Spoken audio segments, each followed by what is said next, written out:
Right, good morning everybody, and welcome to what, sad to say, is the final meeting of the Primary Care Commissioning Committee in this form. So we'll all be looking forward with interest to see how things go forward from the 1st of July. So going to our agenda, moving on to item 1.2, apologies for absence. I have apologies from Richard Glennie. Jane's here instead. Thank you, Jane. And from John Connolly, and Richard's here instead. Thank you, Richard. Are there any late apologies, Barbara? No additional apologies. Excellent, thank you. We are therefore quorate. Item 1.3, declaration of conflicts of interest. We haven't received any for the public meeting. Are there any last minute ones anyone wants to declare? No, everybody fine. In that case, if something comes up as we go through, just call out in the usual way. Thank you. And 1.4, as I've said, we are quorate. Moving on to item 2.1, which is the minutes of the last meeting. We'll, first of all, I won't go through them page by page, but is there anything for accuracy? No, everybody happy that we accept those as an accurate record? Are there any matters arising which aren't otherwise covered on the agenda? No, again, everybody happy. Thank you. That then takes us on to 2.2, which is the action log.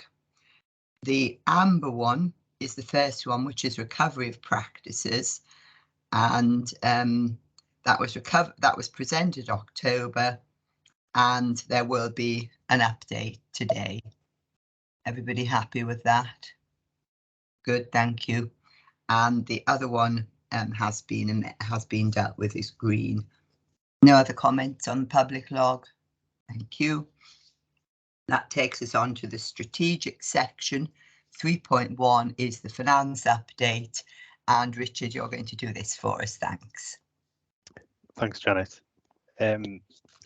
There's probably less to say around the finances this month due to the sort of the transition period we're finding ourselves in and moving to the ICB. But in the pack, in the finance paper, it's sort of focused mainly on the budget setting for this month.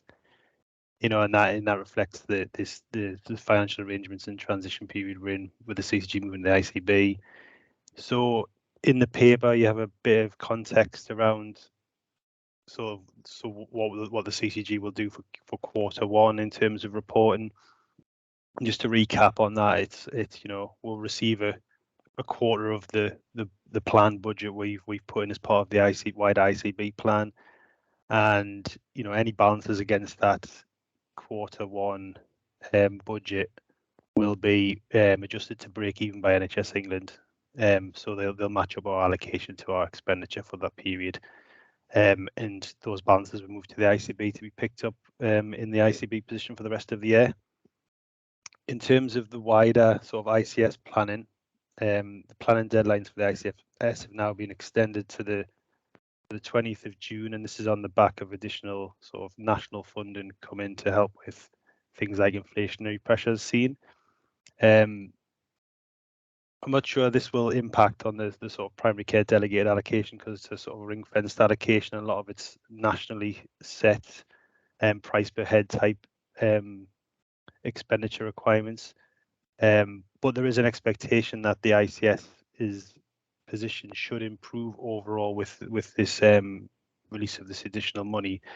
However, like I said, I don't think that'll impact the primary care budgets. We have reported in Appendix 1, and they're the same as the budgets that have been approved at governing body last month. So that's pretty much where I think it'll land up, although they are still draft at this point.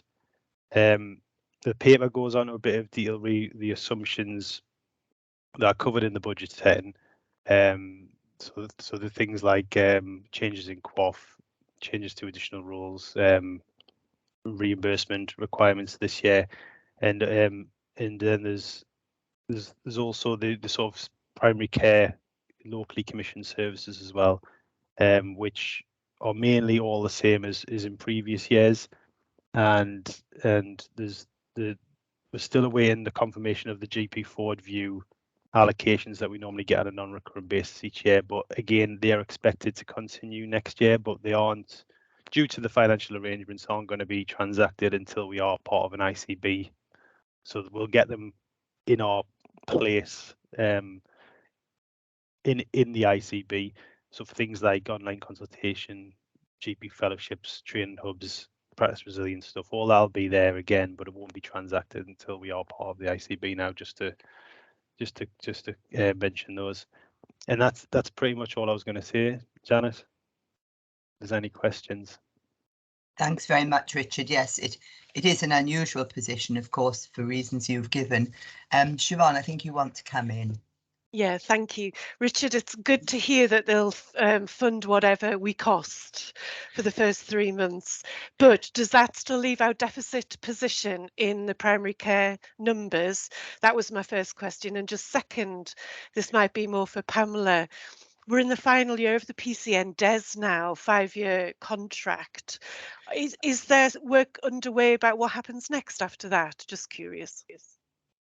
Thanks, Siobhan. I'm glad you raised the deficit position because it is something, obviously, for obvious reasons, we haven't particularly looked at over months now.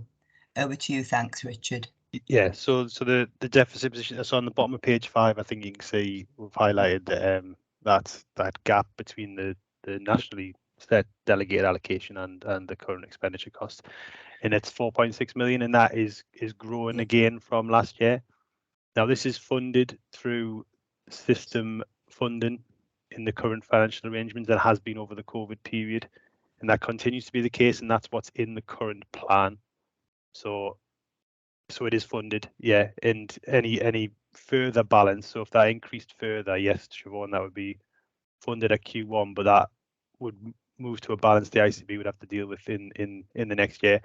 I guess another way to look at this is in the ICB there's probably more support for things like this pressure, because it's due to a nationally set calculation. So some CCGs win out of it, some CCGs lose out of it, and across the ICB, although it's a loss overall, there are winners and losers. So there is a bit of mitigation within the overall ICB position that can help manage these things. But also on that, and I think we've said this at previous meetings, that is it's on John Connolly's radar, this, and it is getting progressed through the allocation groups nationally. So hopefully in the future there'll be some sort of addressing of the or influence made on how they set the allocations nationally to bring it more in line with the expenditure requirements. Is that okay, Siobhan? Yeah. Yes, thank you. Thanks, Richard. Yes, it's good to know John's still got his eye on it, because when we have discussed it some months ago in more detail, and that really was our main mitigation, wasn't it? That John was very focused on it, and I think there were active discussions going on with other then heads of finance. So, well, we'll hope for you all as we go forward that there will be some resolution. Karen, thanks. Yeah, just to assure you as well that we've picked it up at CFC regularly as well, trying to see what's happening with it. So it's been well monitored, although no progress. Yeah. My question just was about COVID. There's nothing detailed on any reimbursement for primary care with COVID costs. Is that going to come under the GP forward view? I'm not sure there's been any announcement on specific COVID costs yet for delegated. I mean, in the last 2 years, we have had specific allocations in year for it, but they've never been set at the initial budget setting stage. That came sort of later in the year, so I'm not sure if there's any more coming or whether they'll wait to see if there's any change in the sort of alert level on COVID or anything. But there's not been any mention so far. Right. I think there's a long COVID one. I think there's that, but that's all I've came across so far. Yeah. Just thinking, so we're moving to the position of living with it, so therefore presumably there's going to become a regular process for vaccinating us, but we're not there yet then, presumably. Well, yeah, there is a separate vaccination funding stream that doesn't come through this. It goes straight through the PCNs and they're reimbursed direct through that. That's interesting, given that they're not legal entities. Thank you. Thanks, Karen. I think it is an important point, Richard, because you'll be more aware than we are that already the press is saying through European organisations and in one or two of the major nationals that COVID numbers are beginning, albeit small now, are beginning to go up and hospital admissions are beginning to go up. And it looks as if there could be another wave of some small, who knows, medium, large proportion with the BA and BA. I've forgotten its number 2 or 5 or whatever it is. So yeah, it's useful to know that, well, it would be useful to know if there's going to be some focus on that, but I appreciate you just don't know yet. Yeah, so I mean, essentially in the planning guidance, we get told to plan on the basis of a certain level of COVID, and that is, I think it was something like last summer's, which was when it was lower again. So the assumption is if it does get worse, there would be additional funding to come with that later on. Yeah, there were suggestions of a further booster programme going forward, and I suppose there would be funding for that. Yeah. Pamela, you wanted to come in, thanks. It was just in response to Siobhan's query about the PCNs. And obviously, I think there's another year after this. I think it started in 1920. So, and I know nationally the negotiations around the GP contract changes are due to commence autumn, winter this year. So we'll keep a very close eye on that as well, because the impact longer term of the workforce and all of the innovations of collaboration for networks and other providers is top of the agenda. So yeah, we'll keep an eye on those negotiations. Thanks very much, Pamela. Everybody happy? In that case, I think we can say that we've noted the financial arrangements. Thank you. And that takes us forward. Thanks very much, Richard. That takes us forward to 3.2, which is the GP out of hours report. It won't have escaped your notice that there isn't a written paper on this item because unfortunately there have been some issues around the data, but I think David is kindly going to give us a brief verbal update as far as he can anyway, just so we've got some idea of where we stand. So over to you. Thank you, David. Thank you, Jenny. Yes, basically I'll provide a little bit of background regarding the phase in respect of the GP out of hours reporting. So in early February, VOCA upgraded their Adastra patient management system. And that's negatively affected the integrity of the data within Q4 performance reports received by the CCG. It's also raised some questions regarding the accuracy of the data within the previously provided and accepted as accurate Q3 performance. Therefore, obviously, it would be improper to try and provide assurance to the committee when the accuracy of the information provided is in question and being investigated with the provider. So on receiving the outcome of VOCA's initial root cause analysis of the data issue, further interrogation of the data and report has proven necessary, and so a range of questions and requests for clarification have been sent to VOCA for further consideration. An urgent meeting is planned with the provider for tomorrow, Thursday the 9th, to work through and understand the issues the service is facing. So resultantly, what I plan to do is provide a comprehensive report to the Primary Care Commissioning Committee successor, whoever that may be, at the soonest of opportunities. And I'd like to apologise that obviously I've not been able to provide the necessary assurances on this occasion, Janet. Thanks very much, David. Obviously, it's not your fault that it can't be provided. It is very unfortunate because, as David's already said, this means the committee can't provide assurance because it just can't rely on the data, and a lot of the data isn't available, and therefore we will take an action forward, obviously, as David says, to our successor as a matter of some urgency to review the position about the data and therefore the report and the assurance that can be gained from it to our successor. Because as you know, as a committee, we are keeping a fairly detailed and comprehensive action log as we close each committee, so that our successor has an easy job of looking at the issues which are outstanding and picking them up as necessary. So if the committee is content with that, I think that's all we can do, is to carry forward an important and urgent action for our successor on that, as everybody is happy as they can be in the unfortunate situation. Yeah, getting lots of nods. Thanks very much, David. That's all we can do with that one. Thank you for trying, and we know you'll keep on looking at it as best you can. Thank you. And that then takes us on to item 3.3, which is the Winter Access Fund GP recovery. And Pamela, I think this has got Claire's name against it, but I think Pamela, possibly you're presenting this, are you? Yes, I'll present this morning for Claire and Michael, who have got other challenges that they've got.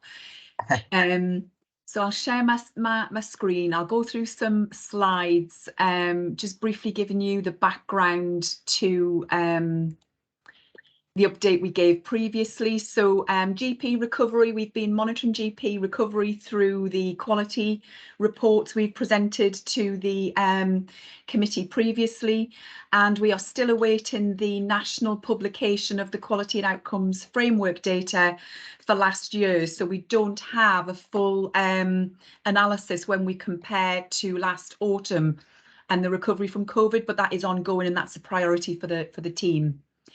In addition to the quality work that's been undertaken, the national team announced the Winter Access Fund in October last year, and funding was available to drive improved access to urgent same-day primary care and resilience of urgent access systems.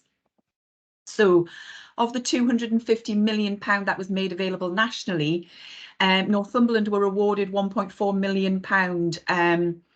And given that we were in a very high pressured situation, there were some deliverables that were suggested from the national team. We worked with the ICS on a number of projects across the North East and North Cumbria, but majority of the work and funding was targeted at just sustaining general practice, because enhancing and extending access through a winter period with the COVID pressures, we had to just manage the pressures that we were seeing at the time. But I'll go into more detail a little bit later about what that 1.4 million realised for Northumberland. So the funding was between November and March. We did the assurance and the monitoring, and Claire Lynch and Pamela Cutts really have driven this project with the detail and the finances and the funding flows, which were quite challenging. We delivered an underspend of 35,000 on the 1.4 million, which compared to other CCG areas in the ICS, that was quite phenomenal achievement. A lot of CCGs handed some project funding back. We didn't. We just ploughed on to make sure we could retain this and sustain the services and the access for patients. As well as individual practice funding to support the teams, we targeted extended access services into evenings and weekends to help support. There was Alan's team in the CCG looked at restarting spirometry services given the aerosol generating procedures associated with COVID infections, and making sure that that could be done safely in community hubs and across networks. And then we also looked at infection prevention control and premises with this funding as well, around the safe flows of patients back into general practice over the winter period. So the programme achievements with regards to premises, so we removed a lot of the patient files and records to increase the clinical capacity and space for any additional teams and clinicians working and being supported by the WAF fund. 33 additional consulting rooms were created and 14 e-consulting areas. So that was the remote consultation support. And then we managed to start spirometry services across each of the 6 PCN areas for patients. I hope you can see my screen very well, just increase it. We also undertook a survey of our practices to find out what they use the funding for. And based on the returns we got from 25 of our practices, which equated to 225,000 patients, practices and networks delivered 5,700 hours of additional time with the funding. which resulted in 20,000 clinical appointments and 2,000 other patient contacts, such as e-consults, medicine reviews and other results reviews. So of those schemes, which equated to 841,000 of the 1.4 million, that resulted in us creating around 30,000 patient appointments, which was around £28 per patient. That might sound a lot, but it compares to the enhanced access contract where it costs us £48 per appointment. So we really did get good value for money out of that, and we did see a lot of additional appointments created. So other achievements from the practices, which was feedback on the staff. Patients found it overwhelming, yes. 12 out of 12 practices responded. The medics and clinicians just said yes, it had a positive impact on them and their sustainability and well-being over the winter period in having the ability to employ locums and also bring part-time staff in additional hours. And it also supported trying out new models of care collaboratively under the business continuity and sustainability programmes we were running with practices to buddy up. So some of the feedback we had, it did provide additional appointments. They could catch up on their long-term conditions work and look at the backlogs, employing locums. And there's some quotes there as well about the benefits of care using the locums. And they said basically they wouldn't have managed throughout that winter and the final influx of COVID infection had they not had this additional investment and support. It took pressure off the team, reduced the stress levels, and they were able to increase to manage with that increased workload. And then finally, just an overview, it provided additional admin support as well to the clinicians, allowing them to look at referrals, scans, the backlog, the priority areas of patients who we'd identified with long-term conditions. So overall, there was a very positive review and feedback from the practices in what they've been able to manage to maintain and provide for the patients, to what I would say is a good value for money element. So yeah, I'll leave that summary there and we will circulate the presentation after today's meeting. Thanks very much, Pamela. Very interesting, and it sounds as if it's worthwhile for patients, which obviously is the important thing. Questions and comments, please. Robin? Yeah, thanks, Janet. I think just to, again, thanking the primary care team for all their amazing work. And I think it just emphasises the importance moving, because I'm thinking moving forwards that we really need to keep that the relational side of commissioning and general practice at the forefront of everything we do. We could very easily have just said, right practices, we've got some money, here's a list of tasks, new tasks we would like you to do. But it wasn't that.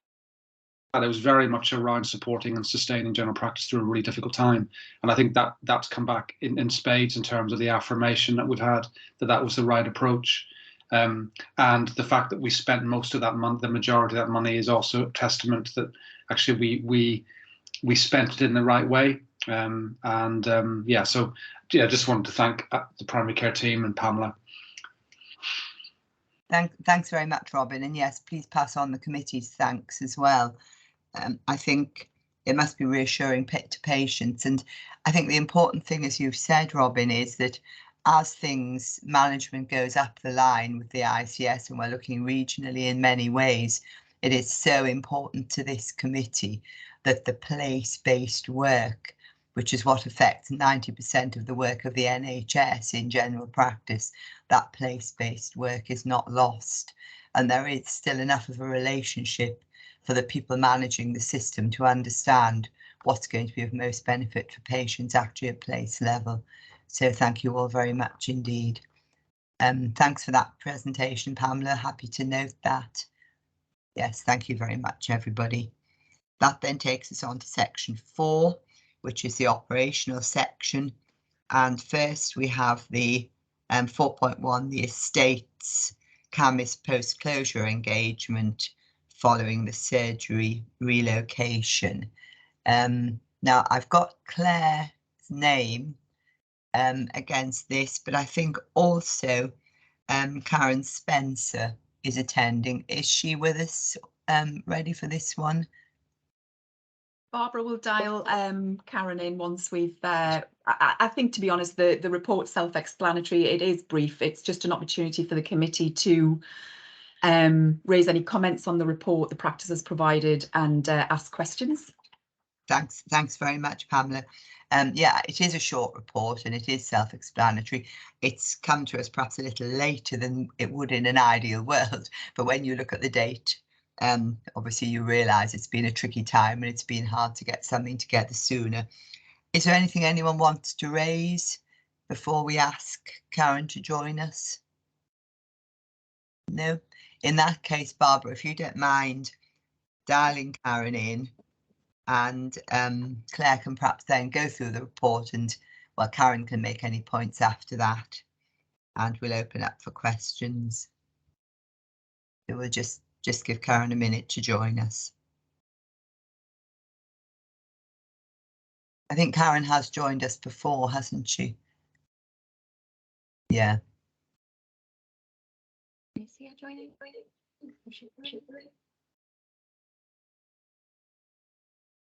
Morning, Karen. Morning. Welcome to the committee. Good to hear you again. You haven't quite, your button's on my screen, but your face hasn't quite popped up yet. All right. What we're going to do, Karen, if it suits you, is we'll ask Claire to present your report, and then we'll hand over to you to add any comments that you want to make, and then we'll open up for questions and comments from the committee. Is that okay? Yep, that's perfect. Yeah. Thanks very much. So over to you. Thanks, Claire. Claire's having some technical difficulties this morning, so I'll just introduce the report. So thank you, Karen, for attending this morning, and thank you for the report and the information you submitted. So as we know, the committee approved the closure of Camas surgery and the relocation of the services and dispensary to Gables Medical Group in Bedlington Station. And we asked that just Karen keep a view an eye and do some survey on the impact of any changes to those services and moves. In addition to that, Primary Care Services England and NHS England were due to do a review of dispensing services as well, which would just assess any impact of the dispensing. I know that hasn't yet been undertaken, but we wanted to make sure Karen had the opportunity to come back and feedback to the committee as a result of the changes. And I hope, Karen, it's been fine for yourselves and it's been an easy transition, and I hope things are working well for you as a practice, but also for the patients. So I'll hand over to you, Karen, if you want to provide any headlines and updates on your engagement report. Yep. Thanks, Pamela. Thanks. So I wasn't sure if everyone had a copy of the report, if anyone's actually seen it. Yeah, so yes, we've had it and we've seen it and we've read it. Thanks, Karen. So we want picking out headlines and highlights. Thank you. So we did want to just keep it quite short and sweet. So there was the 7 questions. And I think from that you can see that the majority are quite happy with the services that we've provided. And I think it's the delivery service that has made it what it is today. Obviously, there's a few patients who still would like to see services back in Camas, but I think from the report, I was pleased to say that we actually had a bigger response to this engagement than what we did to the engagement prior to the closure. So we did actually get more responses, which was good.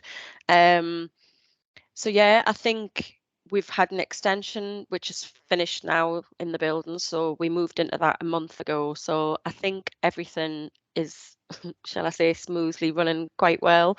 The delivery service, we do about, on average, 100 to 150 a month. And that's twice weekly or more if needed. You know, if someone needed something urgently, then that would be sent out. It's a free service. Residents obviously really are happy with the service. The delivery lady, there was some nice feedback comments on the dispensing manager and the delivery lady. We've had a new telephone system put in, so they can now, they've got a voicemail option where for out of hours they can leave messages to make that orders for the dispensary, and then that gets emailed to the dispensing manager. So 24/7, you know, that's available as well. So yeah, it seems to be going really well. Thanks very much, Karen. Because I just want to remind members of the committee that NHSE hasn't actually finished its review of dispensing services yet. So I did look particularly at your answers to the from the dispensing patients, and it was useful to see that what's 80% of them found it extremely useful or very useful, and the comments, the further comments and feedback are all positive, which I hope we can take as signposts to the outcome of the review being done by NHSE, because otherwise it would be very unusual to have such a positive response to you and a different one to NHSE. But over to members for questions and comments. Thank you. Karen, thanks. I just wondered on questions 2 and 3, where you were asking for impact in the closure of the branch, how it had impacted on patients. You've got quite a number of the respondents there saying that it has had some impact on them. And I'm wondering, did you get any other additional detail about what those things were that impacted on them? And if so, have you been able to mitigate any of those? No, I didn't, unfortunately. So the questions, there was no further comments that were added to the questions. So unfortunately, I don't know what the impact actually was. In terms of the only thing that came out of the engagement report prior to closure was the bus service. That seemed to be the major issue. But we're very flexible here. So if we have a patient who needs to see a GP or a nurse, quite often if we totally understand the bus service, and the clinicians would go to Camas and do home visits if they couldn't get the bus, or we book appointments around bus time. So if they say I can't get there for that time, it would have to be such and such, we can accommodate that. Okay, thank you. I mean, I guess it's about only 9 really that are saying it's been quite a big impact on them, isn't it, out of the respondents? And in a survey like this, I guess it's people who've got a problem or something, an axe to grind, that are more likely to respond, isn't it? So I suppose it's a very small number of patients, isn't it, overall, in terms of what you're dealing with. So yeah, thank you. Yeah. Thanks, Karen. Jane, thank you. Well, thanks, Chair. Just Karen, thank you. I mean, it's nice to see a sort of straightforward report. The only thing I had to ask, and in terms of sort of learning points for other practices in similar situations as yourself, is okay. Yes, everybody's going to want a surgery and a dispensary on their doorstep if they can like one, but we don't live in that world anymore. However, have you actually, because quite a lot of time has passed, has there actually been any effect on patients? Have you seen any movement, or or have they just all apparently it's all just settled down, has it?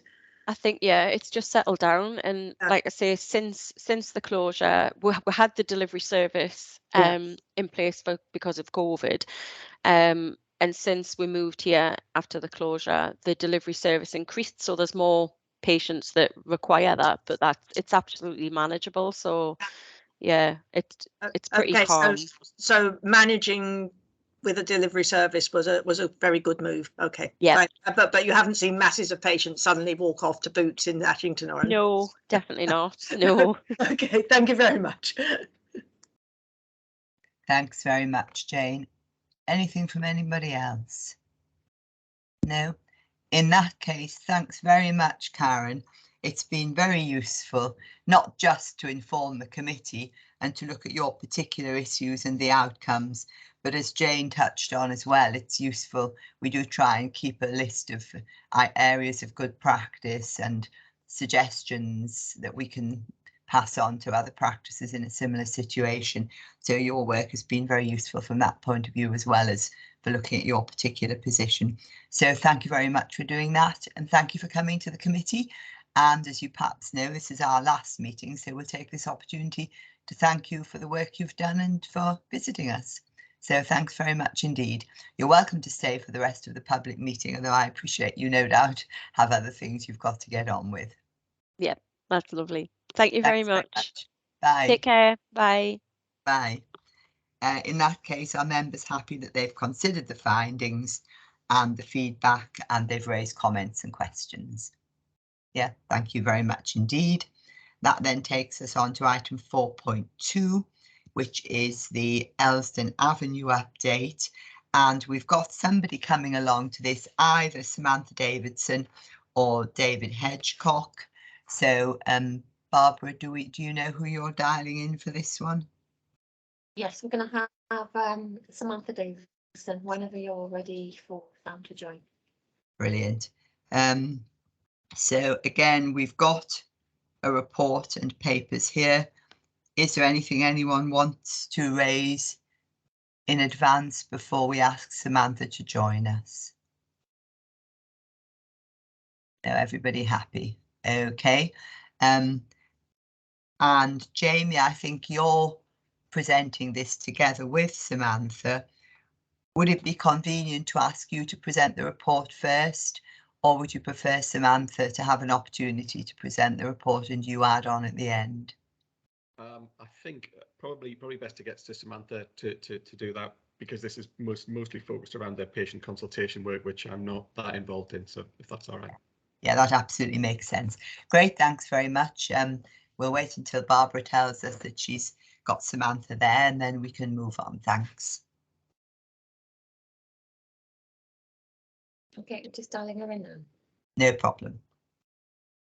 Isn't technology wonderful? I shouldn't have said that, should I? Very dangerous.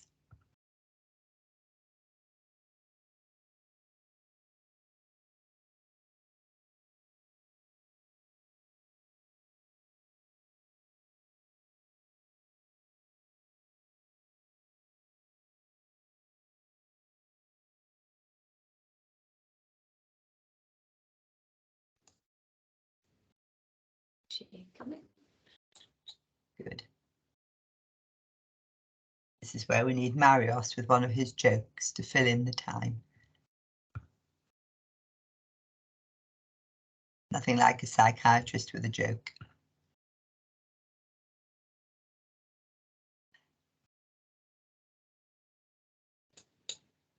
Can we see if Samantha's out? Have you seen her? Not yet. Okay, bear with me. Hello, I'm here. Yes, yes. Hello, Hi. Samantha. You've, just as we said that, you've popped up on our screens. Oh, right. So welcome to the Primary Care Commissioning Committee. Thank you for attending. Samantha, we've got the report in front of us with all the information, and members have read the report. So what I would ask you to do, if it fits in with your plans, is that you pick out the headlines and highlights from the report, matters you particularly think are important, you want us to focus on, and then we'll ask Jamie if he's got anything to add, and then we'll hand over to members of the committee for questions and comments. Is that okay? That's fine, yes. Right. In that case, over to you. Thanks, Samantha. If you take us through the highlights of your report. Thank you. So we had quite an extensive engagement programme with the people of Elsdon, even to the point of going on their local sort of Elsdon Avenue Facebook group, inviting people along. And we had an open day at the factory, where we had a number of people attending throughout the day in our 2 sessions, as well as lots of notice boards and information. Now, most of the comments, in fact, all of the comments were positive from patients, and they are ready for a new surgery. because you'll all be aware that the surgery that they're in is pretty, I would describe it as dilapidated, and parking is difficult. The main question that patients wished to know was exactly where it was. So even though we identified on a map and we sort of circled a radius around that area, that was the burning question. However, we still haven't been able to reveal that specific detail to them because of the planning process that's kind of been delayed. Recently had an email from the county council just saying that they have sort of a backlog, and they're working through and coming to ours eventually. So actually very, very positive. What patients did ask was, we're not going to lose any services, are we? Will services be maintained? And I said yes, and in actual fact they should improve because we will be able to bring more, well, we describe them as R's roles now, additional roles and responsibilities, who will you know, be facilitated within that building.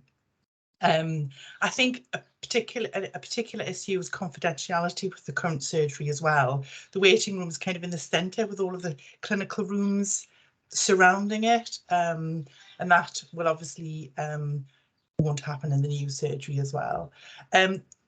The parish council did send me an email of support, but they did suggest that we contact, is it the Co-op or the Lakes, to see if we could possibly, if there's ever a need to use their car park as an overspill, if you like, we would consult with them, and I assured them that we would be consulting with businesses around the area.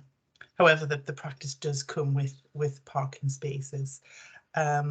I think really now, personally, I think, and from the surgery point of view, everyone's wanting to just move on, hopefully get the planning in place and get it to the next stage. So that's all. It's a pretty uneventful engagement in the way that everyone sort of agreed with it, and there were no objections. And that's all I have to say. Thank you. Thanks very much, Samantha. Jamie, I'll hand over to you to pick up perhaps particularly the property issues. Again, we're quite happy when we obviously supported this this project from the outset. From a financial perspective, I have engaged with the DV, although we haven't received his final written report. They do have a bit of a backlog in terms of their workload, but I have spoken to him, and he's quite happy, and they've agreed that that commercial rent figure of £189 a square metre is acceptable and represents value for money. So from that side, it works from us. It works from our sort of point of view. I know there is still final sort of planning permission bits still to be sorted out. Again, we're hopeful that there's not going to be any great sort of issues there. And once those are sorted out, then the scheme is good to go ahead. Okay, thank you. Questions and comments from members of the committee, please.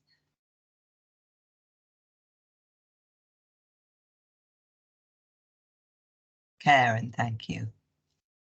Nothing really very much to say other than there seem to be very few issues from the engagement, and the issues that were arising have been answered, haven't they? I just wondered about the 16 parking places, but you've kind of sort of addressed that as well, as to whether that would be enough, given that there's going to be increasing staffing as well, that the staff will take up all the spaces and there'll be nothing left for patients. But we will encourage staff to, you know, use alternatives, because some of the staff live locally as well, Karen. But obviously I will be talking to, I think it's the Co-op or the Stroke of the Lakes, I think have a car park nearby. So yeah, we'll try and avoid that. Patients do have precedent over parking in all of our surgeries. In that case, Samantha, would it be possible, particularly bearing in mind, because of the nature of the work, you may have patients with limited mobility, would it be possible to reserve a certain number of spaces for patients only? Absolutely, yes. I think that's a great suggestion. Yeah. Something to discuss anyway. Any other questions or comments?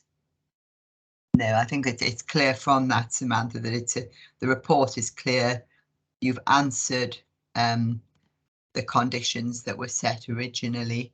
And I suppose in a way, as you were saying, because the building is so dilapidated, it rather guarantees the right response, doesn't it? Because people will see a significant improvement if everything's ready to go ahead.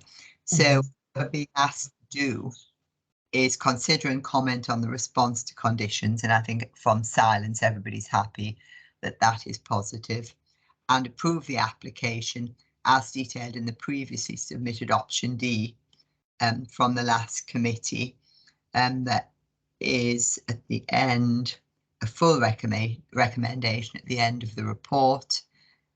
And are members happy that we go with those recommendations in the report? Yes, in that case, thank you very much indeed, Samantha. I would like to say we very much look forward to watching progress and to receiving a follow-up report in due course, but unfortunately it won't be us. I'm sure it'll be somebody else, but this is our final meeting as the CCG comes to an end. So we'll be leaving a full note of actions going forward. So no doubt it'll be appropriately monitored by our successors. So thank you very much indeed for your attendance and best of luck with the plans and the new surgery. Thank you. Thank you very much. Thanks now. Okay, Bye-bye. thanks. Bye. Righty-ho.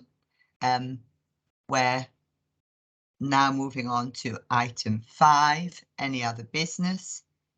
I haven't heard from anybody, so I assume there is no other business. No. And the date and time of the next meeting, of course, is irrelevant to us. So I think probably we just leave that one open. I'm not sure if we should even, if it suits the administration purposes, by all means put it in as the 10th of August to be confirmed, but I don't really think it's a piece of business we can really do much with.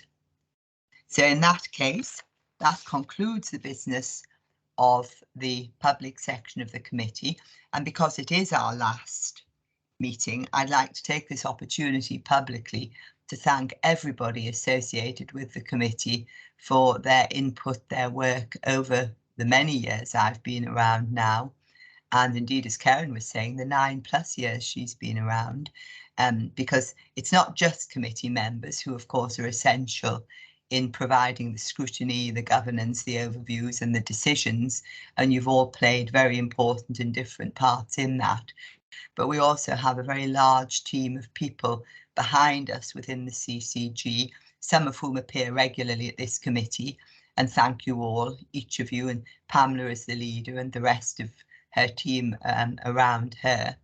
But also behind that, there is a team of people that we don't see or very, very rarely see. And of course, they are the foot soldiers who really get on and do a lot of the groundwork that enables Pamela and the team to do more of the strategic and oversight work. So thank you, everybody. We really have appreciated it. I think we've been very lucky indeed with the level of work and results you've all provided, which has allowed the team and the committee to deal with some quite tricky issues over the years because of the size and complexity of Northumberland and its premises and its practices and its distance and its relationships. It is a difficult and complex area, and we have dealt with some difficult and complex issues. And I think we've been very lucky that we've had such a good team behind us, because in organisations like ours, it's no individual who does this, it's the whole team working together in their different ways, each contributing an equal work value to the results. So thank you all very much indeed. And please, Pamela, do pass on our thanks to everybody involved. It's been a pleasure and very much a privilege to chair this committee. And my final comment is to remind you all, I like saying this, that according to the BMJ recently, around 90% of the NHS's work is done by primary care, with incidentally about 10% of the budget.